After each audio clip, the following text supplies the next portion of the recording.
Umabot po sa tinatayang 3.28 million pesos na halaga po ng mga tanim ng marijuana ang winasak po ng Police Regional Office 1. Ito po ay sa nagawang 3 araw na pinaigting na operasyon kontra iligal na droga sa bayan ng Sugpon, Ilocos Sur.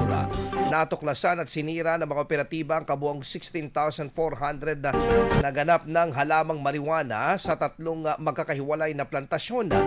Sa unang operasyon, nasalakay po ng otoridad ang isang 550 square meters na taniman kung saan nakumpiska ang winasak ng mga 4,400 na halaman ng marijuana na may tinatayang halagang 880,000 pesos.